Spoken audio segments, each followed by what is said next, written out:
Hello student, start करेंगे tenses जिसमें present tense और पास्ट टेंस हम डिस्कस कर चुके हैं। फ्यूचर टेंस के बारे में आज बात करेंगे इस सेशन में। सी फ्यूचर टेंस क्या होता है? When a verb is used to show that an action will take place in future it is known as future tense. अगर कोई एक्शन फ्यूचर में होने वाला है तो उसको एक्सप्रेस करने के लिए जो वर्ब की फॉर्म यूज़ होती है उसे फ्यूचर टेंस बोलते हैं। एग्जाम्पल्स में दिया है, he will go to Agra tomorrow, he shall be waiting for her at the mall, I shall have read the book by that time, they'll have been building that house for 2 years then. So these are the sentences in future tense. इसके अंदर क्या है, different forms हैं future tense की।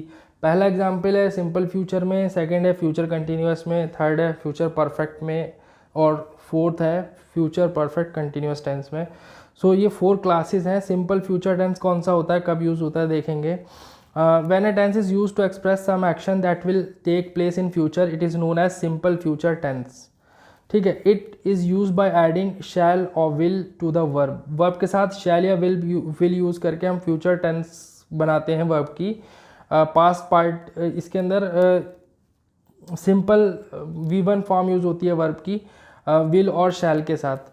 When a tense is used to express some, जब future में action होने वाला है ऐसा कुछ एक्सप्रेस करता है verb, तो वो फ्यूचर टेंस में होता है, सिंपल फ्यूचर टेंस में होता है। ठीक है, to talk about future actions and happenings, this is one of the uses, right, कि जो भी चीज़ें जो फ्यूचर में होने वाली हैं या जो भी एक्शंस हम फ्यूचर में लेने वाले हैं उनको हम सिंपल फ्यूचर टेंस से एक्सप्रेस करते हैं। एग्जाम्पल के लिए, I shall write to my sister, तो ये क्या है, फ्यूचर टेंस है। This is an action which I take in near future और future. So they'll come tomorrow, कल वो आने वाले हैं, तो उसके लिए विल लगा है V1 फॉर्म के साथ। ठीक है, तो to talk about somebody's expectation और टू मेक फोरकास्ट प्रिडिक्शंस।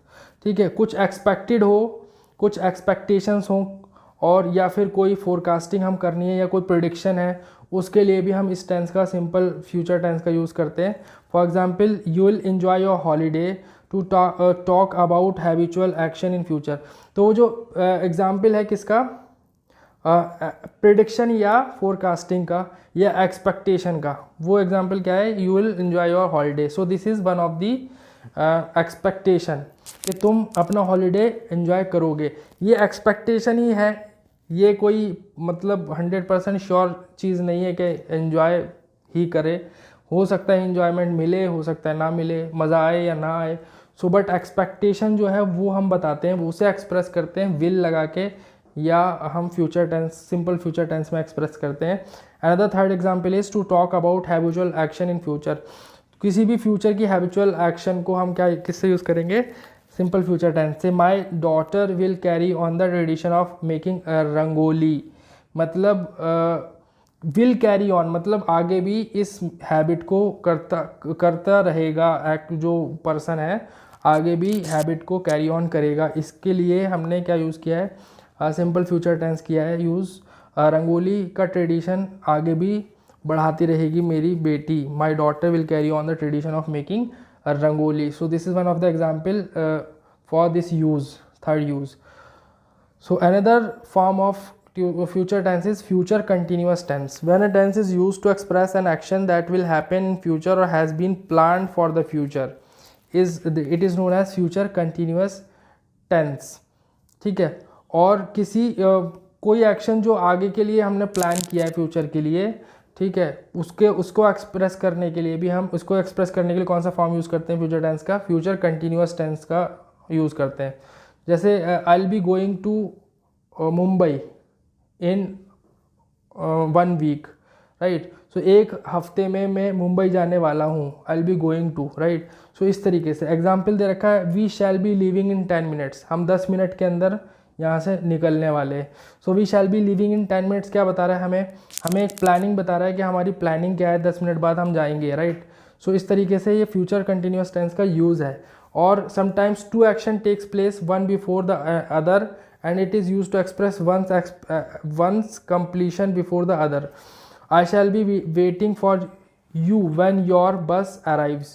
ठीक है, तो ये दो एक्शन अगर एक साथ हो रहे हैं बट एक से पहले दूसरे का कंप्लीशन होना है, राइट, तो उस केस में हम इसका यूज़ करेंगे, जैसे I shall be waiting for you, ठीक है, जब आपकी बस आएगी तो मैं आपका वेट कर रहा हूँगा, राइट राइट। तो ये फ्यूचर का क्या है, ये फ्यूचर के दो वो हैं एक्शंस हैं जिनको वन बाय वन एक्सप्रेस करना है हमें, तो दोनों एक दूसरे पर डिपेंडेंट होते हैं। I shall be waiting for you when your bus arrives, so this is an example for this use. Third में future perfect tense. Future perfect tense किसे कहते हैं? When a tense is used to express an action which will occur in future and would be completed to, it is known as future perfect tense. जब ऐसा कोई action express करना हो जो future में होगा, ठीक है, और कंप्लीट भी हो चुका होगा, तो इसके लिए हम फ्यूचर परफेक्ट टेंस का यूज़ करते हैं। जैसे I shall have written my exercise by that time, इसका मतलब क्या है कि उस वक्त तक मैंने अपना एक्सरसाइज का काम कर लिया होगा, मैंने एक्सरसाइज लिख ली होगी या कर ली होगी। तो आई शैल हैव रिटन ये शो कर रहा है कि उस वक्त तक कंप्लीट हो चुका होगा एक्शन। तो फ्यूचर में, फ्यूचर के किसी पॉइंट ऑफ टाइम तक हमने वो काम कर लिया होगा, उसको एक्सप्रेस करने के लिए हम फ्यूचर परफेक्ट टेंस यूज़ करते हैं। Another example is he'll have finished his work by then, जब तक उसने अपना काम पूरा कर लिया होगा, ठीक है। ये फ्यूचर का पॉइंट ऑफ टाइम है जिससे पहले काम हो चुका होगा, उसने कर लिया होगा पूरा, राइट। तो कंप्लीशन ऑफ एक्शन को एक्सप्रेस करता है फ्यूचर में किसी पॉइंट ऑफ टाइम से पहले, ठीक। Now another form of the future tense is future perfect continuous tense. Future perfect continuous tense कहाँ यूज़ होता है? It is use to express an action that will start in the future and will continue until some time in future. ये ऐसे action को express करने के लिए use होता है जो एक्शन फ्यूचर में स्टार्ट होगा और फ्यूचर के किसी पॉइंट ऑफ टाइम तक कंटिन्यूसली चलता रहेगा। मतलब अभी स्टार्ट नहीं हुआ, फ्यूचर में स्टार्ट होगा और फ्यूचर के ही किसी पॉइंट ऑफ टाइम तक चलता रहेगा। जैसे I shall have been writing my exercise by the time you come back, ठीक है, जब तक तुम वापस आओगे तब तक मैं लिख रहा हूँगा, मतलब उस टाइम तक ये कंप्लीट नहीं हुआ, एक्शन का कंप्लीशन शो नहीं होगा, प्रोग्रेसिव फॉर्म शो होगा। फ्यूचर के पॉइंट ऑफ टाइम पे वो एक्शन कंटिन्यूसली प्रोग्रेस में होगा, right. By August I have been completing 4 years of working with you, अगस्त तक मेरे जो है 4 साल पूरे हो गए होंगे, 4 साल के बाद 4 साल कंप्लीट हो चुके होंगे, लेकिन एक्शन क्या है? प्रोग्रेशन में है, मतलब completing, I have been completing, मैं पूरे कर रहा हूँगा अगस्त में पूरे हो रहे हैं उसके 4 years, ठीक है। तो by August I have been completing 4 years of working with you, तो अगस्त जो है एक पॉइंट ऑफ टाइम है फ्यूचर का और जो एक्शन है वो प्रोग्रेशन में है उस टाइम पे, ठीक। तो फ्यूचर परफेक्ट कंटिन्यूअस में एक्शन फ्यूचर में स्टार्ट होता है, आने वाले टाइम में स्टार्ट होता है और उसी के आगे किसी पॉइंट ऑफ टाइम में, फ्यूचर के किसी पॉइंट ऑफ टाइम में वो कंटिन्यूएशन में रहता है, उस पॉइंट ऑफ टाइम तक वो कंप्लीट नहीं होता, राइट। सो ये याद रखना है। नोट में क्या लिखा है? व्हेन आई और we are subjects to perform the future tense of the verb shall is place before it. I और वी के लिए हम क्या करते हैं? शैल वर्ब से पहले लगाते हैं, विल को अवॉइड करते हैं ज़्यादातर, लेकिन विल अगर यूज़ कर लें तो गलत नहीं है, विल भी यूज़ हो सकता है, लेकिन shall is more preferred, right. So here another some rules, rule number 1 is present continuous tense should not be used in place of present perfect continuous tense. Present perfect continuous tense जहाँ use होना है वहाँ पे present continuous tense use नहीं करा जाता है। जैसे I am working in the college for the last 5 years, तो यहाँ आई एम वर्किंग क्या दिखा रहा है? प्रेजेंट कंटिन्यूअस फॉर्म दिखा रहा है, और फॉर लास्ट 5 years मतलब हमने पीछे का टाइम मेंशन किया है, तो फॉर लास्ट 5 years के लिए हम हैव बीन वर्किंग लगाएंगे, यानी हमें परफेक्ट कंटिन्यूअस टेंस यूज़ करना है, राइट। तो ये कुछ मिसलेनियस रूल्स हैं, 1 2 3 इस तरीके से मिसलेनियस रूल्स, मतलब फ्यूचर टेंस के लिए ही, ये सब सारे टेंसेस के लिए एक मिसलेनियस रूल्स हैं जिनको हमें ध्यान रखना है अपने एप्लीकेशन के टाइम। जब हम अप्लाई करेंगे कन्वर्जेशन में टेंसेस का यूज़ करेंगे या राइटिंग में टेंसेस का यूज़ करेंगे, तो इन रूल्स को माइंड में रख के यूज़ करेंगे, इन रूल्स को भूलना नहीं है। ये कुछ एक्सेप्शंस होते हैं या कुछ ये फिक्स्ड रूल्स होते हैं जिनको हमेशा फॉलो किया जाता है। तो ये पहला रूल नंबर 1 है कि प्रेजेंट कंटिन्यूअस टेंस नहीं यूज़ होगा प्रेजेंट परफेक्ट कंटिन्यूअस टेंस की जगह पे, ठीक है। जब हम लास्ट 5 years की बात कर रहे हैं तो यहाँ पे हैव बीन वर्किंग आएगा, परफेक्ट कंटिन्यूस फॉर्म आएगी, प्रेजेंट परफेक्ट कंटिन्यूस फॉर्म, ना कि प्रेजेंट कंटिन्यूस फॉर्म। अगर हम ये लास्ट 5 ईयर्स नहीं यूज़ करते तो शायद यूज़ हो जाता, नहीं तो अगर कोई हमने पास्ट का पीरियड ऑफ टाइम मेंशन किया है तो प्रेजेंट में अगर वो एक्शन कंटिन्यूएशन में है तो प्रेजेंट परफेक्ट कंटिन्यूस फॉर्म ही यूज़ होगी, ठीक है। Present perfect should not be use for past action. Past action के लिए प्रेजेंट परफेक्ट यूज़ नहीं होगा। जैसे I have visited Agra last year, जब लास्ट ईयर लगा दिया तो लास्ट ईयर इज पास्ट का फ्रेज है, राइट, पास्ट फ्रेज, पास्ट हमें पास्ट टाइम को मेंशन कर रहा है। तो लास्ट ईयर या यस्टरडे इस तरीके के वर्ड्स जो होते हैं अगर लगे होते हैं सेंटेंसेस में तो वहाँ पे पास्ट, सिंपल पास्ट टेंस ही यूज़ होता है, ना कि पास्ट परफेक्ट यूज़ होता है, राइट। जैसे रॉन्ग सेंटेंस में लिखा है I have visited Agra last year, तो करेक्ट है I visited Agra last year. जब लास्ट ईयर लगाया है यहाँ पे तो यहाँ पे विजिटेड आएगा, सिर्फ पास्ट परफेक्ट फॉर्म नहीं आएगी, आई हैव विजिटेड नहीं आएगा, right. Simple future should not be used in imperative sentences, in such cases only simple present must be used. Simple future नहीं यूज़ होगा इम्पेरेटिव सेंटेंसेज में, सिर्फ सिंपल प्रेजेंट ही use होगा। जैसे take care that you will not be late, you will not be late, obviously ये आगे future time के लिए कह रहा है, लेकिन यहाँ पे विल यूज़ नहीं होगा, ये इम्पेरेटिव सेंटेंसेज लिए। इम्पेरेटिव सेंटेंसेज में सिर्फ हम प्रेजेंट यूज़ करते हैं। जैसे take care that you are not late, ये करेक्ट है, ये करेक्ट है या राइट सेंटेंस है। रॉन्ग में विल यूज़ हो रहा है, रॉन्ग यानी विल हमेशा हम इम्पेरेटिव में यूज़ नहीं करते। When there is a main clause with a simple future, the subordinate clause must be in the simple present only. जब मेन क्लॉज में सिंपल फ्यूचर टेंस होगा तो सबऑर्डिनेट में सिर्फ सिंपल प्रेजेंट ही टेंस होगा। जैसे गलत सेंटेंस क्या है, if you will laugh at her she'll be angry, ठीक है, ये शील बी एंग्री ये क्या है, ये मेन क्लॉज है, राइट, इसमें सिंपल फ्यूचर टेंस यूज़ है। और सबऑर्डिनेट क्लॉज में हमने यूज़ कर दिया क्या, विल लगा के फ्यूचर टेंस, ये गलत हो गया। अगर हमने सबऑर्डिनेट में विल लगा दिया मेन में फ्यूचर टेंस होने के बावजूद, मेन क्लॉज में फ्यूचर टेंस होने के बावजूद सबऑर्डिनेट में हमने फ्यूचर टेंस यूज़ कर दिया तो सेंटेंस गलत हो जाएगा।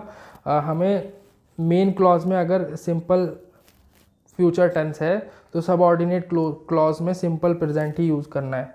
For example, if you laugh at her she'll be angry, if you laugh at her, if you laugh at her, ये क्या है, प्रेजेंट, सिंपल प्रेजेंट टेंस है इसके अंदर, ये सबऑर्डिनेट क्लॉज में। और मेन क्लॉज में क्या है, शील बी एंग्री, ये फ्यूचर टेंस है। तो हमेशा याद रखना है मेन क्लॉज में अगर सिंपल फ्यूचर है तो सबऑर्डिनेट क्लॉज में क्या रहेगा, simple present. Past perfect should not be use for simple past tense, हमें सिंपल पास्ट टेंस की जगह पे पास्ट परफेक्ट यूज़ नहीं करना है। जैसे I had been to Canada recently, ठीक है, ये आई हैड बीन जो क्या है, पास्ट परफेक्ट है, ये सिंपल पास्ट आएगा यहाँ पे। I went to Canada recently, ठीक है, इसकी जगह हैड बीन लगाने से गलत हो जाएगा। Simple past should not be use for past perfect, past perfect की जगह सिंपल पास्ट नहीं यूज़ होना चाहिए। पास्ट परफेक्ट कहाँ यूज़ होता है, ठीक है, जैसे कंप्लीट हो चुका है एक्शन, राइट, तो उसके लिए हम क्या यूज़ करते हैं, पास्ट परफेक्ट। जैसे Padmaja complaint that she was badly treated, ठीक, यहाँ पे she had been badly treated आएगा पद्मजा कंप्लेंट की वजह से। पद्मजा कंप्लेंट जो है ये पास्ट एक्शन है और पास्ट एक्शन से पहले कोई एक्शन दूसरा हुआ है तो उसके लिए परफेक्ट, पास्ट परफेक्ट यूज़ होता है। एक एक्शन पास्ट के किसी एक एक्शन से पहले दूसरा एक्शन हो चुका है तो उसके लिए हम क्या यूज़ करते हैं, जो पहले हो चुका है उसके लिए हम पास्ट परफेक्ट टेंस यूज़ करते हैं। तो उसका ट्रीटमेंट जो भी हुआ था वो कंप्लेन करने से पहले हुआ था, तो कंप्लेंड के लिए पास्ट टेंस और उस एक्शन के लिए यानी ट्रीटमेंट के लिए पास्ट परफेक्ट टेंस। तो पास्ट परफेक्ट की जगह पे अगर सिर्फ पास्ट यूज़ कर दिया तो वो रॉन्ग सेंटेंस है, ठीक है। Another rule is past continuous tense should not be use for past perfect continuous tense. Past perfect continuous tense की जगह पे पास्ट कंटिन्यूस से काम नहीं चलेगा। Aarti said that she was working in the hospital for 5 years। ठीक है, Aarti said that she was working in the hospital for 5 years। यहाँ पे पास्ट परफेक्ट कंटिन्यूस टेंस चाहिए। यहाँ पे पास्ट परफेक्ट कंटिन्यूस टेंस इसलिए चाहिए क्योंकि जो उसने कहा वो पास्ट में कहा, उससे पहले का एक्शन है और वो कंप्लीशन दिखा रहा है, वो कंटिन्यूएशन दिखा रहा है, प्रोग्रेशन दिखा रहा है और उस पॉइंट ऑफ टाइम तक जब तक उसने कहा था। तो जब कहा था वो एक पास्ट का पॉइंट ऑफ टाइम है, उससे पहले एक्शन स्टार्ट हुआ था और पास्ट के पॉइंट ऑफ टाइम तक जब कहा था तब तक कंप्लीशन नहीं हुआ था, तब तक प्रोग्रेशन में था, इसलिए past perfect continuous tense use होगा। Aarti said that she had been working in the hospital for 5 years, right.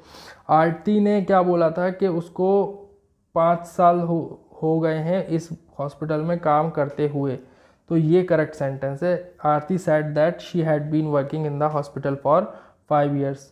On the other hand, another sentence which is wrong one is Aarti said that she was working in the hospital for 5 years, right।